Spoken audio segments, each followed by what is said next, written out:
லூக்கா எழுதின சுவிசேஷம் 9ஆம் அதிகாரம் 2ஆம் வசனத்தை வாசிப்போம். லூக்கா 9:2. தேவனுடைய ராஜ்யத்தை குறித்து பிரசங்கிக்கவும், தேவனுடைய ராஜ்யத்தை குறித்து பிரசங்கிக்கவும், பிணியாளிகளை சொஸ்தமாக்கவும் அவர்களை அனுப்பினார். பிணியாளிகளை சொஸ்தமாக்கவும் அவர்களை அனுப்பினார். லூக்கா 9ஆம் அதிகாரம் 27ஆம் வசனம். இங்கே நிற்கிறவர்களில் சிலர் தேவனுடைய ராஜ்யத்தை காணும் முன், தேவனுடைய ராஜ்யத்தை காணும் முன் மரணத்தை ருசி பார்ப்பதில்லை என்று மெய்யாகவே உங்களுக்கு சொல்லுகிறேன் என்றார். மெய்யாகவே உங்களுக்கு சொல்லுகிறேன் என்றார். தேவனுடைய ராஜ்யத்தை பிரசங்கிக்கும்படி அவர்களை அனுப்பினார். தேவனுடைய ராஜ்யத்தை காணும் முன் இங்கே நிற்கிறவர்களில் சிலர் மரணத்தை ருசி பார்ப்பதில்லை. தேவனுடைய ராஜ்யம் சமீபமாய் இருக்கிறது.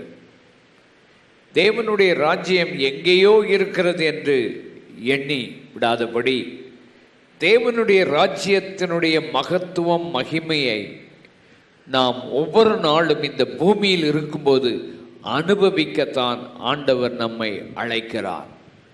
தேவனுடைய ராஜ்யம் என்பது நீதி, சமாதானம், சந்தோஷம்.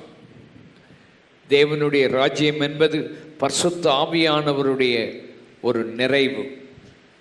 தேவனுடைய ராஜ்யத்தை தேடுங்கள் என்று ஆண்டவர் சொன்னார். தேவனுடைய ராஜ்யத்தை பிரசங்கம் பண்ணுங்கள் என்றும் ஆண்டவர் சொன்னார்.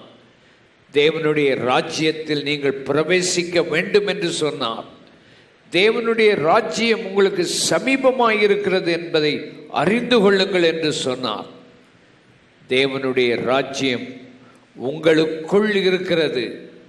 தேவனுடைய ராஜ்யத்தை உங்களுக்கு கொடுக்க பிதா பிரியமாயிருக்கிறார் என்றும் எழுதப்பட்டிருக்கிறதை நீங்கள் வேதத்திலே காண முடியும். இந்த தேவனுடைய ராஜ்யத்தை பிரசங்கம் பண்ணி அதனுடைய வல்லமையை ஜனங்களுக்கு காண்பிக்க, பிணியாளிகளை சுகமாக்க வேண்டும் என்றும் ஆண்டவர் சொல்லி இருக்கிறார். அப்படியானால் தேவனுடைய ராஜ்யத்தை பிரசங்கம் பண்ணும்போது ஆண்டவர் அவர்களுக்கு கொடுத்த அதிகாரம் என்ன? லூக்கா எழுதின சுவிசேஷம் 9ஆம் அதிகாரம் 1ஆம் வசனத்தை நீங்கள் வாசியுங்கள். 1ஆம் வசனம். அவர் தம்முடைய 12 சீஷரையும் வரவழைத்து சகல பிசாசுகளையும் துரத்தவும் வியாதி உள்ளவர்களை குணமாக்கவும் அவர்களுக்கு வல்லமையும் அதிகாரமும் கொடுத்து சத்தமா சொல்லுங்களேன். வல்லமை, அதிகாரம். எல்லாரும் கைகளை உயர்த்தி வல்லமை, அதிகாரம் சொல்லுங்க. வல்லமை, அதிகாரத்தை ஆண்டவர் கொடுத்து தேவனுடைய ராஜ்யத்தை குறித்து பிரசங்கம் பண்ணுங்கள் என்று அவர்களுக்கு சொன்னார். லூக்கா எழுதின சுவிசேஷம் 10ஆம் அதிகாரம் 17, 18, 19 வசனத்தை வாசிப்போம். பின்பு அந்த 70 பேரும் சந்தோஷத்தோடு திரும்பி வந்து ஆண்டவரே உம்முடைய நாமத்தினாலே பிசாசுகளும் எங்களுக்கு கீழ்ப்படுகிறது என்றார். அவர்களை அவர் நோக்கி சாத்தான் மின்னலை போல வானத்திலிருந்து விழுகிறதை நான் கண்டேன். இதோ சர்ப்பங்களையும் தேள்களையும் மிதிக்கவும் சத்ருவினுடைய சகல வல்லமையும் மேற்கொள்ள உங்களுக்கு அதிகாரம் கொடுக்கிறேன். ஒன்றும் உங்களை சேதப்படுத்த மாட்டாது. எத்தனை பேர் அதை விசுவாசிக்கிறீங்க? எல்லாரும் கைகளை உயர்த்தி ஆண்டவர் சகல சாத்தானுடைய வல்லமையின் மேலும் கர்த்தர் உனக்கு அதிகாரம் கொடுத்திருக்கிறார். ஹல்லேலூயா. எந்த செய்வனை ஆனாலும், எந்த பில்லி சூனியமானாலும், எந்த மந்திரமானாலும், எந்த தந்திரங்கள் ஆனாலும், எந்த தேளானாலும், எந்த பாம்பானாலும் அதை மிதிக்க, அதை மேற்கொள்ள ஆண்டவர் உனக்கு அதிகாரம் கொடுத்திருக்கிறார். அல்லேலூயா. சாத்தான் மின்னலை போல கீழே விழுகிறதை இயேசு பார்த்தார். அல்லேலூயா. மின்னலை போல அவன் கீழே விழுந்தான். அவன் ஒரு நிமிஷத்தில் அவன் கீழே விழுந்து போனவன். பிசாசுகள் கீழ்ப்படியக்கூடிய வல்லமையை கர்த்தர் நமக்கு தந்திருக்கிறார். சபையே, ஆண்டவர் கொடுத்த அதிகாரத்தையும் வல்லமையும் பெற்று வாழ்வதற்குத்தான் உங்களை என்னை வைத்திருக்கிறார். 2 கை வைத்து நல்ல ஜெபம் பண்ணுங்கள். ஐயா, நான் வல்லமையற்றவனாக நான் வாழாதபடி, அதிகாரமற்றவனாக வாழாதபடி, அதிகாரமும் வல்லமையும் இந்த நாட்களில் சபைக்குள் அதிகமாய் வர நாங்கள் ஜெபிக்கிறோம். அம்மாக்கா சக்கதபா. இந்த இடத்துக்குள்ள எந்த பிசாசும் இருக்க அதிகாரம் கிடையாது. இந்த இடத்துக்குள்ள எந்த பில்லி சூன்யமோ செய்வினைகளோ எந்த பொல்லாத ஆவிகளோ இந்த இடத்துல இருக்க அதிகாரம் கிடையாது. அல்லேலூயா. ஆண்டவர் நமக்கு அதிகாரம் கொடுத்திருக்கிறார். ஆண்டவருடைய வல்லமை இந்த இடத்தில் இருக்கிறது. கர்த்தருடைய கரம் இந்த இடத்தில் இருக்கிறது. ஆமென். ஹல்லேலூயா. ஆனால் உலகத்தில் இருந்து எழும்புகிற சத்தம் என்ன? இந்த உலகத்திலிருந்து எழும்புகிற சத்தம் என்ன? லூக்கா 9:38 வாசியுங்கள். லூக்கா 9:38. அவர்களில் ஒருவன் சத்தமிட்டு போதகரே என் மகனை கடாட்சித்தருளும் உம்மை வேண்டிக் கொள்கிறேன். அவன் எனக்கு ஒரே பிள்ளையாய் இருக்கிறான். ஒரு ஆவி அவனை பிடிக்கிறது. அப்பொழுது அவன் அலறுகிறான். அது அவனை நுரைத்தள்ள அலைக்கழித்து அவனை கசக்கின பின்பும் அவனை விட்டு நீங்குவது அரிதாயிருக்கிறது. அதை துரத்தி விடும்படி உம்முடைய சீஷரை வேண்டிக் கொண்டேன். அவர்களாலே கூடாமல் போயிற்று என்றார். ஒரு தகப்பன், அவனுக்கு ஒரே ஒரு பிள்ளை. அந்த பிள்ளையை பிசாசு பிடித்து அலக்கழித்து கசக்கி அவனை கீழே தள்ளி அவனை தீயில தண்ணீரில் கொண்டு போட்டு அவனை கொல்ல பார்க்குது. அந்த தகப்பன் வந்து, ஆண்டவரே, என் மகனை கடாட்சித்தருளும், என் மகனுக்கு உதவி செய்யும். அவன் ஒரே ஒரு பிள்ளையாக இருக்கிறான். உங்கள் சீஷரிடத்தில் நான் கொண்டு வந்தேன். அந்த சீஷர்களோ அந்த பிசாசை துரத்த முடியல. தேவன் கொடுத்த வல்லமை, தேவன் கொடுத்த அதிகாரம் சபையில் இல்லை. உன்னிடத்தில் அந்த அதிகாரத்தை ஆண்டவர் கொடுத்திருக்கிறார். உன்னிடத்தில் அந்த வல்லமையை கர்த்தர் கொடுத்திருக்கிறார். ஆனால் உனக்குள் அந்த வல்லமை, அந்த அதிகாரம் இல்லாமல் காணப்படுகிறதா? சீஷர்கள் இயேசு அண்டை வந்து சொன்னார்கள், ஏன் அது எங்களால் முடியவில்லை? இயேசு அவர்களுக்கு அதிகாரம் கொடுத்தார், வல்லமை கொடுத்தார். அவர் வேதனை அடைகிறார். எந்த மட்டும் நான் உங்களோட பொறுமையாக இருப்பேன், எந்த மட்டும் நான் உங்களோடு கூட நான் இருப்பேன், உங்களுக்குள்ளே விசுவாசம் இல்லாமல் இருக்கிறீர்களே என்று அவருடைய அங்கலாய்ப்பை, வேதனையை நாம் பார்க்கிறோம். சபை மக்களை, இந்த வசனத்தை கேட்டுக்கொண்டிருக்கிற நாம் ஒவ்வொருவரும், தேவனுடைய ராஜ்யம் என்பது சாதாரணமானதல்ல. அது வல்லமை உடையது, அது அதிகாரம் உடையது, அது ஜனங்களுக்கு உதவி செய்ய வேண்டிய ஒரு கட்டத்தில் நாம் இருக்கிறோம். நம்மிலே அநேகருடைய வாழ்விலே இந்த வல்லமை, அதிகாரம் இல்லாமல் போனதற்கு காரணம் என்ன என்பதை இந்த அதிகாரத்திலே நாம் வாசித்து பார்த்தால் அங்கே தெரியும். என்ன தெரிகிறது? ஆண்டவர் சொல்லுகிறார், இந்த வகையான பிசாசு ஜெபத்தினாலும் உபவாசத்தினாலும் அன்றி வேறு ஒன்றாலும் போகாது. அப்படியானால் சபையிலே வல்லமை இருக்க வேண்டுமா? உன்னிலே வல்லமை இருக்க வேண்டுமா?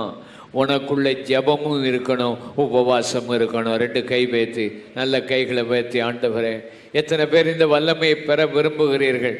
ஆண்டவருடைய சமூகத்தில் உபவாசித்து நீ ஜெபம் பண்ண உன்னை ஒப்பு கொடுக்கிறாயா? சபையே, உன்னுடைய தேவனுடைய சமூகத்தில் உபவாசம் பண்ணி நீ ஜெபம் பண்ணுனா தேவனுடைய வல்லமையை நீ காண்பாய். ஹல்லேலூயா. தேவனுடைய சமூகத்தில் தேவனுடைய கரம் இறங்கி வந்து அற்புதங்களை செய்யும். நீ தேவனுடைய வல்லமையை பெற்றுக்கொள்வதற்கு ஒரே வழி உபவாசமும் ஜெபமும். அந்த ஆவி சபைக்குள்ள பற்றி பிடிக்கும் போது தான் இந்த வல்லமையை நாம் இந்த நாட்களில் பார்க்க முடியும். உன் வாழ்க்கையில் அந்த உபவாசம், அந்த ஜெபம் உன் வாழ்க்கையில் இருக்குதா இல்லையா? உபவாசம் இல்லை, ஜெபம் இல்லை என்றால் தேவனுடைய வல்லமையும் அதிகாரமும் உன் வாழ்க்கையில் செயல்படாது. ரெண்டாவது, விசுவாசம் இல்லாத சந்ததியே. விசுவாசம் வேணும். என்ன விசுவாசம் வேணும்? சாத்தான் மின்னலை போல கீழே விழுந்தான். என்ன விசுவாசம் வேணும்? ஆண்டவராகிய இயேசு சிலுவையில் மரித்த போது தேவன் அவனுடைய சாத்தானுடைய தலையை நசுக்கி அவனுடைய வல்லமையை இழக்க வைத்திருக்கிறார். ஹல்லேலூயா! அந்த விசுவாசம் உனக்கு வேணும். உனக்கு ஆண்டவர் இந்த அதிகாரத்தை கொடுத்திருக்கிறார். ஆமென். சர்ப்பங்களை எடுக்க, தேள்களை மிதிக்க, சத்துருவினுடைய சகல வல்லமையும் மேற்கொள்ள உனக்கு நான் அதிகாரம் கொடுக்கிறேன். உனக்கு அதிகாரம் கொடுக்கிறேன். ஒன்று உன்னை சேதப்படுத்தாது என்கிற விசுவாசம் உனக்குள்ள வேணும். ஹல்லேலூயா! இந்த விசுவாசம் உனக்குள்ள இருக்க வேண்டும். ஆனால் விசுவாசம் இல்லைன்னா இந்த பிசாசுகளை மேற்கொள்ள முடியாது. இந்த ஆண்டவர் உன் குடும்பத்தை சுற்றிலும் ஆண்டவர் அற்புதங்களை செய்ய காத்திருக்கிறார். உனக்கு ஆண்டவர் அற்புதங்களை செய்ய அவர் காத்திருக்கிறார். உனக்கு அதிகாரமும் வல்லமையும் உனக்கு இருக்குது. ஆனால் உனக்குள்ள இருக்கிற பிரச்சனை ஜெபமும் இல்லை, உபவாசமும் இல்லை. உனக்குள்ள இருக்கிற பிரச்சனை ஏன் இந்த வல்லமை உனக்குள்ள இல்லை? உனக்குள்ள விசுவாசம் இல்லை. மூன்றாவது, இந்த சீஷர்களுக்குள்ள இருந்த பிரச்சனை என்ன என்று நாம் பார்க்கும்போது இவங்களுக்குள்ள அன்பு இல்லை. ஆண்டவராகிய இயேசு கிறிஸ்து அவர்களோடு கூட பேசிக்கொண்டு போகிறார். நான் பாடுபட போகிறேன், என்னை கொல்லப் போகிறார்கள், என்னை துப்ப போகிறார்கள், நான் வேதனை அடைய போகிறேன் என்று அவர் சொல்லி கொண்டிருக்கிறார். அந்த சீஷர்கள் அவர்கள் சொல்லிக் கொள்கிறது என்ன? அவர் சொல்லிக் கொள்கிறது, உங்களில் நம்மில் எவன் பெரியவனாய் இருப்பான்? இயேசு சாக போகிறேன் சொல்றாரே, நம்மிலே எவன் பெரியவன் என்று சண்டை உண்டாயிற்று. என்றைக்கு ஊழியர்களுக்குள்ள இப்படிப்பட்ட காரியம் இருக்குதோ, பிரச்சனை இருக்குதோ, ஒருத்தருக்கு ஒருத்தர் அன்பு இல்லாமல் இருக்கிறார்களோ, அன்றைக்கு வல்லமை இல்லாமல் போய்விடுகிறது. என்றைக்கு விசுவாசிகள் ஒரு மனம் இல்லாமல் இருக்கிறார்களோ, என்றைக்கு உன் குடும்பத்துக்குள்ள ஐக்கியம் இல்லாமல் இருக்கிறதோ, தெய்வீக அன்பு இல்லாமல் இருக்கிறதோ, அன்றைக்கு தேவனுடைய வல்லமையும் உன்னிடத்தில் இல்லாமல் போய்விடுகிறது நீ காண முடியும். ஆகையினாலே அன்பு, ஒருவருக்கொருவர் இருக்கிற ஐக்கியம், ஒரு மனம் தேவனுடைய வல்லமையை கொண்டு வரும். உன் குடும்பத்துக்குள்ள ஒரு மனமாய் இருந்து விடாம ஜெபம் பண்ணிப்பார். தேவனுடைய வல்லமை, தேவனுடைய கரம் இறங்கி வருகிறதை நீ காண முடியும். ஹல்லேலூயா! அங்கே அவர்களுக்குள்ள வல்லமை இல்லாமல் போனதனுடைய காரணத்தை நாம் இங்கே பார்க்கிறோம். அடுத்தபடியாக இந்த சீஷர்களுக்குள்ளே என்ன பிரச்சனை இருந்தது? இயேசு தேவனுடைய ராஜ்யத்தை குறித்து பிரசங்கம் பண்ண சொல்லுகிறான். அவன் சொல்லுகிறான், முன்பு நான் என்று தன்னையே அவர்கள் தன்னுடைய வாழ்க்கையில் தங்களை மாத்திரம் வைத்து தங்களுக்கு என்ன கிடைக்கும், தான் முதலாவது என்ன செய்ய வேண்டும்? தேவனுடைய ராஜ்யத்துக்கு 100க்கு 100 தன்னை அர்ப்பணித்த ஊழியர்களைத்தான் ஆண்டவர் வல்லமையாய் எடுத்து பயன்படுத்த முடியுமே தவிர, அந்த விசுவாசிகளைத்தான் ஆண்டவர் எடுத்து பயன்படுத்த முடிய தவிர, எனக்கு என்ன கிடைக்கும் நான் என்று முன்பு வைக்கிறவனை ஆண்டவர் பயன்படுத்த மாட்டார். உன்னுடைய வாழ்க்கையில் தேவனுடைய ராஜ்யத்துக்கு முக்கியத்துவம் கொடுத்து நீ போகும்போது கர்த்தர் உன்னை வல்லமையாய் எடுத்து பயன்படுத்துவார். எத்தனை பேர் அதை விசுவாசிக்கிறீங்க?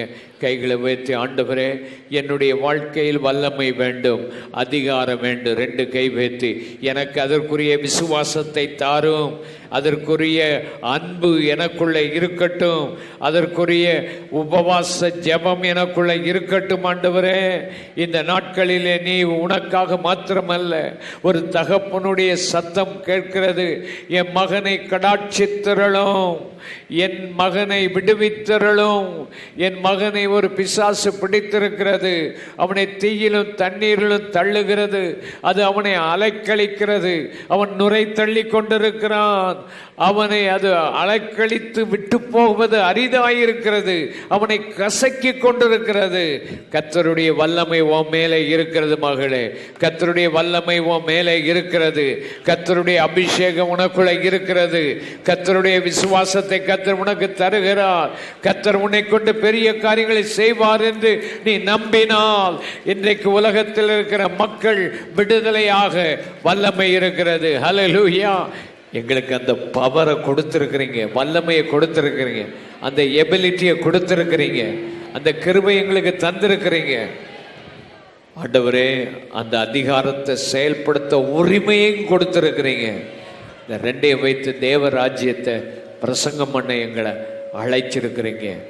நாங்கள் கைகளை வச்ச வியாதிகள் சுகமாகும், நாங்கள் பிசாசுகளை துரத்த முடியும், சகல வியாதிகளை சுகமாக்க ஆண்டவர் எங்களுக்கு வல்லமையை கொடுத்துருங்க. பெற்றுக்கொள், பெற்றுக்கொள், அந்த வல்லமை பெற்றுக்கொள், பெற்றுக்கொள், பெற்றுக்கொள்.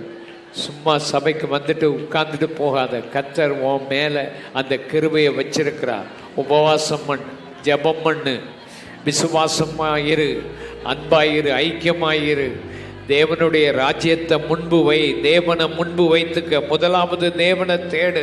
உனக்கு என்ன கிடைக்கும் என்று நீ நம்பிக்கொண்டிருக்காதே. கர்த்தர் உன்னை நடத்த வல்லமை உடையவர். ஹல்லேலூயா.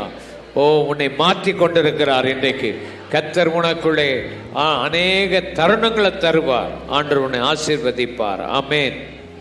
லூக்கா 10ஆம் அதிகாரம் 8ஆம் வசனம் 9ஆம் வசனத்தை பார்ப்போம். லூக்கா 10ஆம் அதிகாரம் 8, 9. ஒரு பட்டணத்தில் நீங்கள் பிரவேசிக்கிற பொழுது, ஒரு பட்டணத்தில் நீங்கள் பிரவேசிக்கிற போது ஜனங்கள் உங்களை ஏற்றுக்கொண்டால், ஜனங்கள் உங்களை ஏற்றுக்கொண்டால் அவர்கள் உங்கள் முன்பாக வைக்கிறவர்களை நீங்கள் புசித்து, உங்கள் முன் வைக்கிறதை நீங்கள் புசித்து, அவ்விடத்தில் உள்ள பிணியாளிகளை சொஸ்தமாக்கி, அவ்விடத்தில் உள்ள பிணியாளிகளை சொஸ்தமாக்கி, தேவனுடைய ராஜ்யம் உங்களுக்கு சமீபமாய் வந்திருக்கிறது என்று, தேவனுடைய ராஜ்யம் உங்களுக்கு சமீபமாய் வந்திருக்கிறது என்று அவர்களுக்கு சொல்லுங்கள், அவர்களுக்கு சொல்லுங்கள்.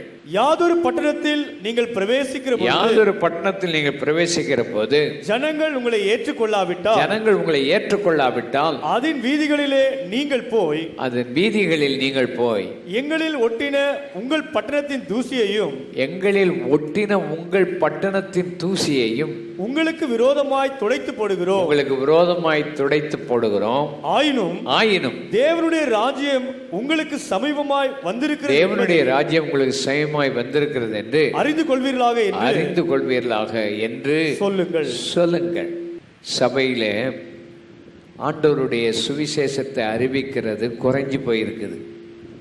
காலையில் எழும்னா ராத்திரி வரைக்கும் ஏதாவது ஒரு வேலையில் மாட்டிக்கொண்டு மற்ற மக்களுக்கு சுவிசேஷம் அறிவிக்க, தேவனுடைய ராஜ்யத்தை குறித்து பிரசங்கிக்க நமக்கு நேரமில்லாமல் போய்விடுகிறது. தேவனுடைய ராஜ்யத்தை நீ பிரசங்கம் பண்ணு. ஒருத்தன் உன்னை ஏற்றுக்கொள்றானா அவன் கொடுக்கிறத நீ புசிச்சுக்க. அவங்கக்கிட்ட தேவனுடைய ராஜ்யம் சமீபமாக இருக்குதுன்னு சொல்லி அவங்ககிட்ட வியாதி இருந்தால் அவங்கள சுகமாக்கு. ஒரு பட்டணத்தில் நீ போகும்போது அவங்க உன்னை ஏற்றுக்கொள்ளலைன்னா உன் காலில் படிஞ்சிருக்கிற தூசியை அவங்களுக்கு விரோதமாக உதறிட்டு, ஆயினும் அவங்கள பார்த்து சொல்லிடு ஒரு வார்த்தை, தேவனுடைய ராஜ்யம் சமீபமாக இருக்குதுன்னு நீ சொல்லிடு. அல்லேலூயா. அவங்க ஏற்றுக்கொள்கிறாங்களோ ஏற்றுக்கொள்ளலையோ, தேவனுடைய ராஜ்யம் சமீபமாக இருக்குதுங்கிறத நீ சொல்லிடணும். அதுக்கு தான் ஆண்டவர் நம்மளை வச்சிருக்கிறாரு. அல்லேலூயா. ஆஃபீஸில் வேலை பார்க்குற இடத்துல ஆனாலும் சரிதான், உங்கள் வீட்டு பக்கத்தில் இருக்கிற ஆட்கள் ஆனாலும் சரிதான், இந்த தேவனுடைய ராஜ்யத்தை நம்ம அவங்களுக்கு சொல்லிடணும். தேவனுடைய ராஜ்யம் சமீபமாக இருக்குது. அதுக்கு தான் ஆண்டவர் வல்லமையை கொடுத்துருக்கிறார். அதுக்கு தான் உனக்கு அதிகாரத்தை கொடுத்துருக்கிறார். அதை நீ கண்டிப்பாக சொல்லணும். இந்த சிலரை ஆண்டவர் கூப்பிடுறார், நீ தேவனுடைய ராஜ்யத்தை நீ பிரசங்கம் பண்ணு அப்படின்னு சொல்கிறார். அவன் சொல்கிறான், இல்லை முன்பு நான் தகப்பனை அடக்கம் பண்ணணும்னு சொல்கிறான். இன்னொருத்தனை பார்த்து ஆண்டவர் சொல்கிறார், போ தேவனுடைய ராஜ்யத்தை குறித்து பிரசங்கம் பண்ணு. அவன் சொல்கிறான், இல்லை எங்கள் வீட்டுக்கு நான் போன முன்பு நான் எங்கள் வீட்டுக்கு போய் என் சொந்தக்காரங்கிட்டலாம் நான் சொல்லிட்டு வர்றேன். கலப்பையின் மீது கை வைத்து பின்னிட்டு பார்க்கிற எவனும் தேவராஜ்யத்துக்கு தகுதி உள்ளவன் அல்ல என்று ஆண்டவர் சொல்லுகிறார். அறுப்பு மிகுதி, வேலையாட்கள் கொஞ்சம். அறுப்பு மிகுதி, அறுப்பு மிகுதி. எத்தனை பேர் விசுவாசிக்கிறீங்க? அறுப்பு மிகுதி. ஏராளமான ஆத்துமாக்கள் தாகத்தோடு இருக்கிறாங்க, நான் வேலையாட்கள் இல்லை. இயேசு 70 பேரை நியமித்தார். 3 பேர் அவன் ஒருத்தன் எனக்கு தலை சாய்க்க இடம் வேணும், எனக்கு சாப்பாடு வேணும்னு சொன்னார். ஆண்டவர் அவனை சேர்க்கலை. மற்ற 2 பேரும் முன்பு நாங்கள் போகணும் அப்படின்னு சொன்னதுனால விட்டுட்டார். ஆனால் ஆண்டவர் 70 பேரை தெரிந்து கொண்டு கிராமங்கள் தோறும் பட்டணங்கள் தோறும் அவங்கள அனுப்பினார். ஹல்லேலூயா. அவங்கள அனுப்பும்போது அவங்க போய் தேவனுடைய ராஜ்யத்தை பிரசங்கம் பண்ணுகிறத நீங்கள் பார்க்குறீங்க. தேவனுடைய ராஜ்யம் பிரசங்கம் பண்ணு. ஒரு ஆத்துமா ரட்சிக்கப்படணும். ஒரு சிறுவன், ஒரு பாஸ்டருடைய மகன் இருந்தான். பாஸ்டரும் பாஸ்டர் மகனும் எப்பவும் ஞாயிற்றுக்கிழமையில் சுவிசேஷம் அறிவிக்க போவாங்க. அந்த காட்சியை நீங்கள் இப்போ வீடியோவில் பார்க்கும்படி அன்பாய் கேட்கிறேன். கடைசி கைப்பிரதி. ஒவ்வொரு ஞாயிற்றுக்கிழமையும் ஆராதனை முடிந்தவுடன் போதகரும் அவருடைய 11 வயது மகனும் பட்டணத்தில் உள்ளவர்களுக்கு சுவிசேஷ கைப்பிரதியை கொடுப்பது வழக்கம். மிகுந்த குளிரும் மழையும் இருந்த ஒரு ஞாயிற்றுக்கிழமை மதியம் போதகரின் மகன் பிரதிகளை கொடுக்க ஆயத்தமாயிருந்தான். தகப்பனோ மழை அதிகமாயிருப்பதால் தான் வரவில்லை என்று சொன்னார். மகன் தகப்பனை நோக்கி, மழை என்பதால் யாரும் நரகத்திற்கு போக மாட்டார்களா என்று கேட்டு தன்னையாவது கைப்பிரதியை கொடுக்க அனுப்பும்படி கேட்டான். தகப்பனுடைய அனுமதியுடன் சுவிசேஷ கைப்பிரதிகளை அந்த பட்டணத்தில் கொடுக்க ஆரம்பித்தான். கடைசியாக ஒரு கைப்பிரதி மட்டும் அவன் கரங்களில் இருந்தது. அதை யாருக்காவது கொடுத்துவிட வேண்டும் என்று எண்ணினான். கொட்டும் மழையும் குளிரும் தவிர வேறொருவரும் அங்கு இல்லை. சற்று தூரத்தில் ஒரு வீடைக் கண்டு அங்கு சென்றான். அந்த வீட்டின் காலிங் பெல்லை அடித்தான். ஆனால் எந்த பதிலும் கிடைக்காததால் மறுபடியும் அந்த பெல்லை அடித்துக்கொண்டே இருந்தான். ஆனாலும் எந்த பதிலும் இல்லை என்று அறிந்து அவன் புறப்பட ஆரம்பித்தான். ஆனால் ஏதோ ஒன்று அவனை மறுபடியும் அந்த கதவை தட்டும்படி சொல்லியது. அதற்கு செவி கொடுத்து அந்த சிறுவன் மறுபடியுமாய் ஓயாமல் அந்த கதவை தட்டிக்கொண்டே இருந்தான். திடீரென்று கதவு திறக்கும் சத்தம் கேட்டு உள்ளே இருந்து வயதான ஒரு பாட்டி கதவை திறந்தார்கள். அப்பொழுது சிறுவன் அவர்களை நோக்கி, உங்களை ஓயாமல் தொந்தரவு செய்ததற்காக என்னை மன்னிக்கவும் என்று கேட்டு தன் கரங்களில் இருந்த சுவிசேஷ பிரதியை அவர்களிடம் கொடுத்து, இயேசு கிறிஸ்து உங்களை அதிகமாய் நேசிக்கிறார் என்று சொன்னான். அந்த வயதான பாட்டி சிரித்த முகத்துடன் அதை பெற்றுக்கொண்டு நன்றியை தெரிவித்தார்கள். அடுத்த ஞாயிற்றுக்கிழமை ஆராதனையில் போதகர், நீங்கள் யாராவது சாட்சி சொல்ல விரும்புகிறீர்களா என்று கேட்டபொழுது, நான் சொல்லுகிறேன் என்கிற ஒரு சத்தம் கேட்க ஜனங்கள் திரும்புகையில் அந்த வயதான பாட்டி எழுந்து முன்னுக்கு வந்து, இதுவரை இந்த சபைக்கு நான் வந்ததில்லை. கடந்த ஞாயிற்றுக்கிழமை வரைக்கும் நான் ஒரு கிறிஸ்தவளும் இல்லை. சில காலங்களுக்கு முன்பு என்னுடைய கணவர் என்னை மிகவும் தனிமையிலே விட்டு சென்றார். என்னை விசாரிக்க ஒருவரும் இல்லை என்பதால் மனமுடைந்து போய் தூக்கு போட்டு தற்கொலை செய்து கொள்ள ஆயத்தமாயிருந்தேன். அந்த நேரத்தில்தான் இந்த சிறுவன் தேவ தூதனை போல் இந்த பிரதியை என் கரங்களில் கொடுத்து, இயேசு உங்களை மிகவும் நேசிக்கிறார் என்றான்.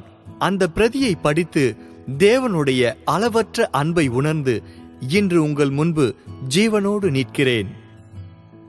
உங்களை சுற்றி எத்தனை பேர் இந்த சூழ்நிலையில் இருக்கிறார்கள் என்பது உங்களுக்கு தெரியாது. ஆனால் நீங்கள் கொடுக்கும் ஒரு கைப்பிரதி நரகத்திற்கு சென்று கொண்டிருக்கும் ஒரு ஆத்துமாவை மோட்சத்திற்கு கொண்டு செல்லும். நீங்களும் இந்த ஊழியத்தை செய்ய மாட்டீர்களா?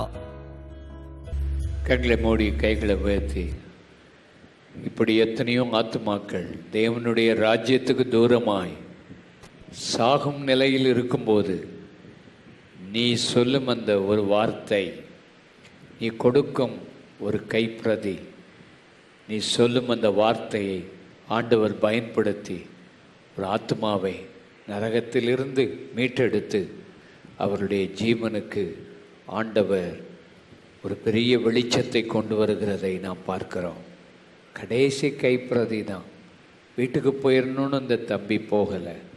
ஆண்டவர் அவனை கொண்டு ஒரு சிறுவனுக்கு அந்த உள்ளத்தின் ஆவி கொடுத்திருந்தா, நமக்கு எங்கே தேவன் கொடுத்த அந்த ஆவியை ஆண்டவர் நம்ம வாழ்க்கையை மாற்றி அமைப்பாராக. எல்லாரும் ஆமேன் சொல்வோம். ஆமேன். இந்த லூக்கா 10ஆம் அதிகாரத்தை நீங்கள் வாசித்தால் 3 சம்பவங்களை பார்க்க முடியும். முதலாவது, ஆண்டவர் 70 பேரை பிரதிநிதிகளாக அனுப்பி வைக்கிறார். நீங்களும் நானும் தேவனுடைய ராஜ்யத்தை பிரதிபலிக்கிற ஒரு ஸ்தானாதிபதிகள், அம்பாசிடர்ஸ். நாம் புறப்பட்டு போய் சுவிசேஷத்தை அறிவிக்க வேண்டும் என்று எழுதப்பட்டிருக்கிறது. வாசிக்கும்போது 2 கொரிந்தியர் 5ஆம் அதிகாரம் 20ஆம் வசனம், 2 கொரிந்தியர் 5:20 வாசிப்போம். ஆனபடியினாலே தேவனானவர் எங்களை கொண்டு புத்தி சொல்லுகிறது போல நாங்கள் கிறிஸ்துவுக்காக ஸ்தானாதிபதிகளாய் இருந்து தேவனோடு ஒப்புரவாகுங்கள் என்று கிறிஸ்துவின் நிமித்தம் உங்களை வேண்டிக் கொள்கிறோம். ஸ்தானாதிபதிகள், அம்பாசிடர்ஸ்.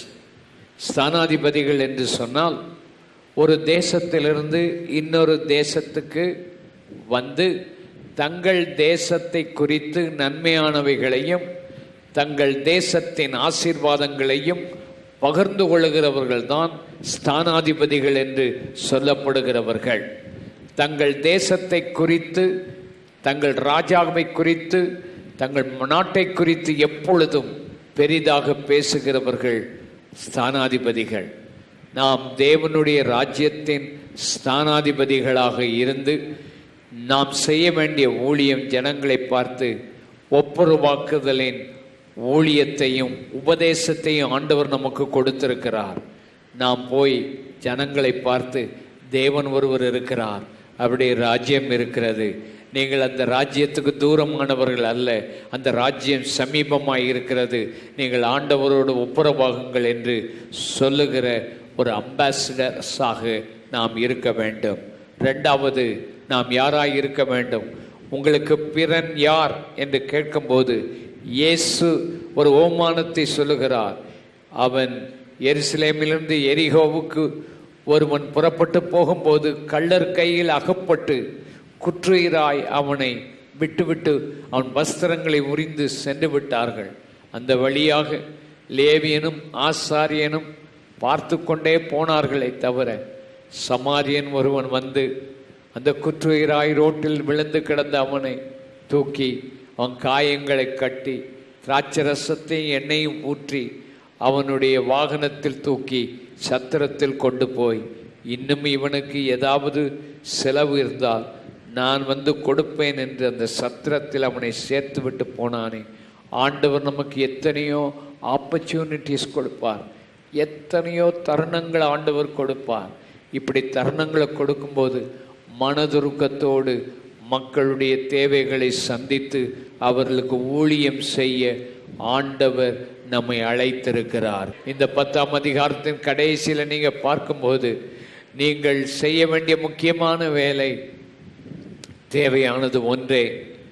மரியாள் தன்னை விட்டு எடுபடாத நல்ல பங்கை தெரிந்து கொண்டது போல மற்ற எல்லா வேலைகளை விட உன் வாழ்க்கையில் இயேசுவின் பாதத்தில் உட்கார்ந்து அவர் என்ன சொல்லுகிறார் என்று கேட்கிறது தான் முக்கியமானது. தேவராஜ்யத்தில், தேவனுடைய ராஜ்யத்தில் நீ ஒரு ஸ்தானாதிபதி.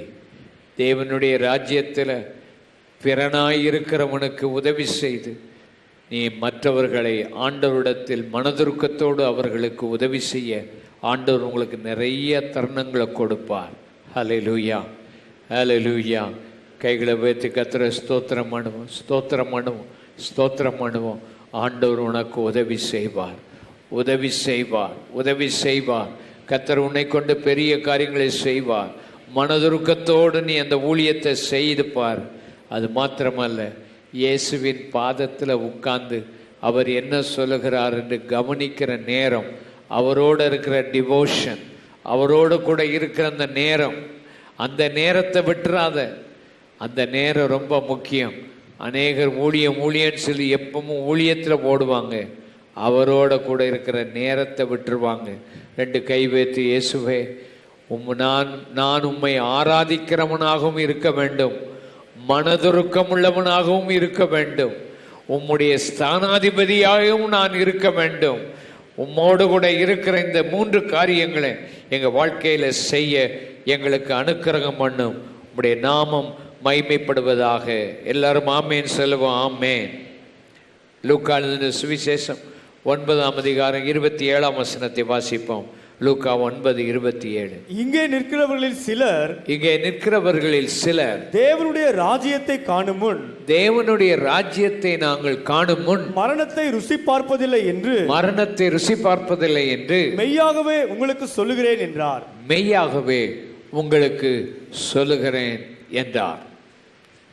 இயேசு கிறிஸ்து பாடுபடுகிறதை குறித்தும் சிலுவைக்கு போகிறதை குறித்தும் பேசிக்கொண்டே இருந்துவிட்டு சொன்னார், இங்கே நிற்கிறவர்கள் உங்களில் சிலர் தேவனுடைய ராஜ்யத்தை பார்க்கிறதுக்கு முன் மரணத்தை ருசி பார்ப்பதில்லை.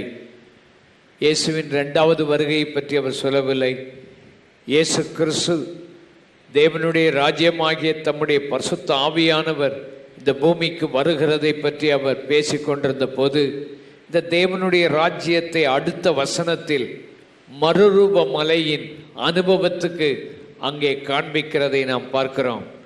மறுரூபம் ஆக வேண்டும். தேவனுடைய ராஜ்யம் உன்னை மறுரூபப்படுத்த வேண்டும். சில மனிதர்கள் இயேசுவை ஏற்றுக்கொண்ட பின்பு மாறுகிறதில்லை. ஞானஸ்நானம் எடுத்த பின்பு மாற்றம் இருக்கிறதில்லை. அபிஷேகம் பெற்ற பின்பு மறுரூபமாகிறதில்லை. சபைக்கு வந்த பின்பும் மக்களுடைய வாழ்க்கையில் மறுரூபம் வருகிறதில்லை.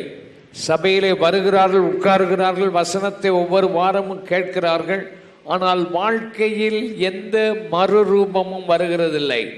தேவனுடைய ராஜ்யம் என்பது நீ மறுரூபமாக வேண்டும். ஹல்லேலூயா. இந்த உலகத்துக்குரிய ஒத்த வேஷம் தெரியாமல் நீ தேவனுடைய நன்மை பிரியம் என்று அறிந்து நீ தேவனுடைய சமூகத்தில் உன்னுடைய சிந்தனைகளை மாற்றி உன் மனதில் மறுரூபம் அடைய வேண்டும். மனதில் மறுரூபம் அடைகிற வாழ்க்கை தான் உன்னை மாற்றிவிடும். ஹல்லேலூயா. உன் வாழ்க்கையில் அவிசுவாசத்தோடு சோர்வோடும் எப்பவும் உன் வாழ்க்கையில் உன் பிரச்சனையே எண்ணி போய்விடாத. உன் வாழ்க்கையில் மறுரூபம் வர வேண்டும். இயேசு ஜெபம் பண்ணினார். மறுரூப மலையில் அவருடைய முகம் பிரகாசித்தது, அவருடைய வஸ்திரம் வெண்மையாக மாறிற்று.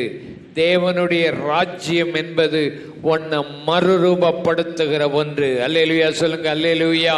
2 கைகளை வைத்து, இயேசுவே நான் என்னாலும் இருந்தது போலவே நான் வாழக்கூடாது, என்னை மறுரூபப்படுத்தும், என் வாழ்க்கையை மாற்றிக்கொண்டே இரும், என்னுடைய வாழ்க்கையில் என் முகம் பிரகாசிக்கட்டும், என் வாழ்க்கையில் என் வஸ்திரம் வெண்மையாகட்டும். தேவனுடைய ராஜ்யம் என்பது ஆண்டவருடைய மகிமை அங்கே வருவதுதான் தேவனுடைய ராஜ்யம். அந்த இடத்தில் 3 பேரை நாம் பார்க்கிறோம். அங்கே மோசேயை பார்க்கிறோம், அங்கே எலியாவை பார்க்கிறோம், அங்கே இயேசு கிறிஸ்துவை பார்க்கிறோம். 3 நபர்களை அங்கே நாம் பார்க்கிறோம். அது ஒரு பெரிய மாநாட்டில் 3 பிரசங்கியார்கள் வந்திருக்கிறார்கள். ஒரு அருமையான மாநாடு. அதில் மோசேயை பார்க்கிறோம், எலியாவை பார்க்கிறோம், யாரை பார்க்கிறோம்? இயேசுவை பார்க்கிறோம். மோசே என்ன செய்தார்? எகிப்தில் இருந்த ஜனத்தை விடுதலையாக்க மோசே ஒரு விடுதலை வீரனாக இருந்தவன். கைகளை வைத்து கர்த்தரை துதிப்போம். 2 கைகளை வைத்து ஆமென், ஹல்லேலூயா. நாமும் அடிமைத்தனத்தில் இருக்கிற மக்களை விடுதலையாக்குகிறவர்களாக இருக்க வேண்டும். ஆமென். அவன் நியாய பிரமாணத்தை கொண்டு வந்தவன் இந்த மோசே. நியாய பிரமாணத்தினுடைய முடிவாயிருந்த இயேசு அங்கே நிற்கிறதை நாம் பார்க்கிறோம். 2வது எலியாவை நாம் பார்க்கிறோம். எலியா என்ன செய்தான்? பாகாலின் தெய்வம் தெய்வம் அல்ல, இஸ்ரவேலின் தெய்வமே தெய்வம் என்று பாகாலின் வணக்கத்தில் இருந்த மக்களை இஸ்ரவேலின் தேவனுக்கு நேராக இருதயத்தை திருப்பினவன். 2 கைகளை வைத்து, இயேசுவே, இன்றைக்கு இந்த உலகத்தில் மக்கள் எதற்கெல்லாமோ அழுது கொண்டிருக்கிறார்கள், எதற்கெல்லாமோ போராடி கொண்டிருக்கிறார்கள். ஜீவனுள்ள தேவன் ஒருவர் இருக்கிறார் என்பதை அறிவதற்கு மக்கள் இன்றைக்கு இல்லை. இன்றைக்கு ஆண்டவருடைய நாமம் மைமைப்பட பாகாலின் வணக்கத்திலிருந்து மக்களை திருப்ப ஜீவனுள்ள ஒரு தேவனை காண்பிக்க கர்த்தர் உன்னை அழைக்கிறார். அதுதான் தேவனுடைய ராஜ்யம். தேவனுடைய ராஜ்யம் என்பது இயேசு கிறிஸ்து இந்த நியாயப்பிரமாணமும் இந்த தீர்க்க தரிசனத்தை நிறைவேற்றிவிட்டு அவர் இந்த உலகத்துக்கு எதற்காக வந்தார்? அவர் முழு உலகத்தையும் ரட்சிக்கிற ஒரு இரட்சகராக இந்த பூமிக்கு வந்தவர். அங்கே சத்தியத்தோடு கிருபையோடு நிற்கிறார். கைகளை வைத்து, இயேசுவே, நீர் அதற்காக உம்முடைய ஜீவனை கொடுக்க அந்த மறுரூப மலையில் நீ நிற்கிறீர் ஆண்டவரே.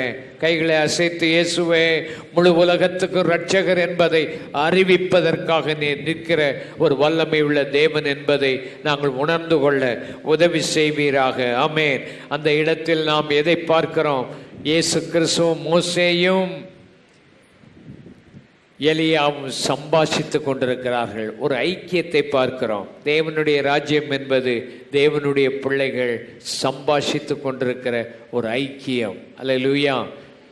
புது வாழ்வு குழுக்களில் ஒருவருக்கொருவர் ஐக்கியமாய் இருந்து தேவ ராஜ்யத்தை குறித்த சம்பாஷணை, இயேசு கிறிஸ்துவின் மரணத்தை குறித்த ஒரு சம்பாஷணையை பார்க்கிறோம். ஒரு ஐக்கியம்தான் தேவனுடைய ராஜ்யம். தேவனுடைய ராஜ்யம் மறுரூபம். தேவனுடைய ராஜ்யம் மகிமை நிறைந்தது. தேவனுடைய ராஜ்யம் மக்களை விடுதலையாக்கக்கூடிய வல்லமை உடையவர்கள் அங்கு நிற்கிறதை பார்க்கிறோம். தேவனுடைய ராஜ்யம் ஒருவருக்கொருவர் இருக்கிற ஐக்கியத்தை பார்க்கிறோம். தேவனுடைய ராஜ்யம் இயேசு கிறிஸ்துவை உயர்த்துகிறது. ஹல்லேலூயா. இவர் என்னுடைய நேசகுமாரன், இவரிலே நான் பிரியமாய் இருக்கிறேன் என்கிற மேகம் வருகிறது. அதுதான் தேவனுடைய ராஜ்யம். தேவனுடைய ராஜ்யத்தில் நம்முடைய ராஜா உயர்த்தப்பட வேண்டும். எத்தனை பேர் அதை விசுவாசிக்கிறீங்க? கைகளை உயர்த்தி, இயேசுவே, நீர் பெரியவர், உம்முடைய நாமம் மகிமைப்படுவதாக. கண்களை மூடி நாம் ஆண்டவருடைய சன்னிதானத்தில் ஜெபம் பண்ணுவோம். எத்தனை பேர், ஆண்டவரே, உம்முடைய வல்லமையை நான் இழந்து போயிருக்கிறேன் ஆண்டவர். எத்தனையோ மக்கள் அழுது கூக்கரல் இடுகிறார்கள். எத்தனையோ மக்கள் சாகிறதற்கு ஆயத்தமாகியிருக்கிறார்கள். வீடுகளில் சோர்ந்து போயிருக்கிறார்கள்.